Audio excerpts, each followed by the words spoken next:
Doctor साहब, जिंदगी में किसी बात का पछतावा भी है? इस कौम के लिए काम करने का दिली अफसोस है। अगर हम उस शख्स के पाँव भी धो के पीते तो वो भी हमारे लिए कम था। 60 साल इस मुल्क को दिए, लेकिन हम आपको उसका सिला ना दे सके। दुश्मन की धमकियों पर जो उड़ा देते हैं मजाक, ऐ मोहसिन पाकिस्तान उसकी वजह तुमको। आज मोहसिन पाकिस्तान 10 अक्टूबर सुबह 7 बजे अपने खालिक हकीकी से जा मिले। वो मोहसिन पाकिस्तान जिन्होंने 1998 में इस मुल्क के दिफा को नाकाबिल तस्खीर बनाया, लेकिन उनके साथ हमने क्या किया? डॉक्टर साहब, जिंदगी में किसी बात का पछतावा भी है? इस कौम के लिए काम करने का। आज वो ये होता है, कभी कभी आदमी सोचता है ना कि कोई और काम करता, तालीम की तरफ ध्यान देता बजाय ये काम करने के ना, एजुकेशन की तरफ प्रोफेसर बन जाता। मेरे पास बहुत पेशकशें थी, लेकिन एकदम ये जब हिंदुस्तान ने धमाके किया तो 74 का, तो फिर मैंने देखा कि पाकिस्तान का जो वजूद है ख़तरे में पड़ गया है, तो इसलिए वो काम छोड़ के तो इधर आ गया।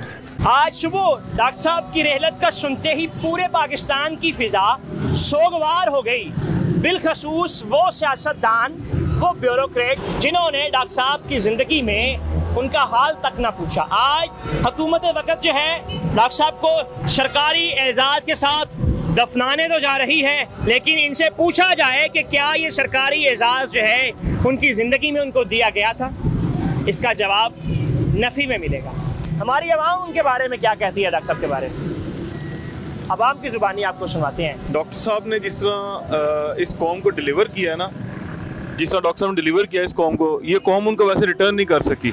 डॉक्टर साहब की सारी ज़िंदगी जो है ना तंगदस्ती में गुजरी है।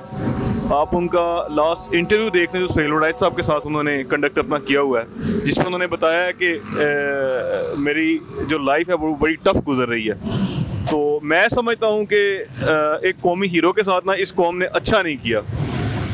आज उनको अगर एजाज़ दिया जाए, इस एजाज़ का उनको कोई फ़ायदा नहीं जो उनकी लाइफ में आप उनको एक रिलीफ नहीं दे सके। तो यकीनन आका दो जहाँ सल्लल्लाहु अलैहि वसल्लम उन पे अपनी रहमतें निछावर करेंगे, क्योंकि नबी पाक सल्लल्लाहु अलैहि वसल्लम ने फरमाया जिसने तीर बनाया उसके लिए जन्नत है, जिसने तीरंदाज को तीर पकड़ाया उसके लिए जन्नत है, और जिसने एक ऐसे मुल्क के लिए जो कि इस्लाम के नाम पे बना उसको नाकाबिल तस्खीर बनाया, उसके लिए जन्नत में क्या मुकाम होगा आप खुद सोच सकते हैं। मैं कह सकता हूँ कि डॉक्टर अब्दुल कदीर खान जो मोहसिन पाकिस्तान थे, आज उनकी वजह से हम इस मुकाम पे पहुँचे हैं। लेकिन अफसोस इस बात का है कि हम उनके लिए कुछ नहीं कर सके, लेकिन हम आने वाली नस्लों को ये बता सकते हैं कि उन्होंने हमारे लिए क्या किया। तो इन्होंने हमें इतना मजबूत कर दिया है कि किसी में आज जुर्रत नहीं है कि पाकिस्तान को मैली आंख से देखे। लेकिन आप देखें उन्होंने इतना कुछ किया, उनको क्या मिला? नज़रबंदी, और वो खुल के घर से भी नहीं निकल सके। अफसोस होता है कि हमारी हुकूमतों ने उनके साथ क्या कुछ किया। हमें बहुत दिली अफसोस है। अगर हम उस शख्स के पाँव भी धो के पीते तो वो भी हमारे लिए कम था। मैं 2% मुहिब्बे वतन हो सकता हूँ, लेकिन कायद आज़म और लामा इकबाल के बाद अगर कोई मुहिब्बे वतन था तो वो डॉक्टर अब्दुल कदीर 110% थे। मुझे अफसोस है, मैं डॉक्टर अब्दुल कदीर साहब शर्मिंदा हूँ कि ये एजाज़ जो आज आपको दिया जा रहा है सरकारी तौर पे, ये अगर आपकी ज़िंदगी में अगर आपका ये हाथ थामा जाता, अगर आपको ये एजाज़ दिया जाता तो आप शर्मिंदा ना होते, आप हम पे फ़ख्र करते, आप आज गिला करके ना जाते। बड़े अफसोस से कह रहा हूँ कि डॉक्टर साहब आपने 60 साल इस मुल्क को दिए, 60 साल इस मुल्क को दिए, लेकिन हम आपको उसका सिला ना दे सके।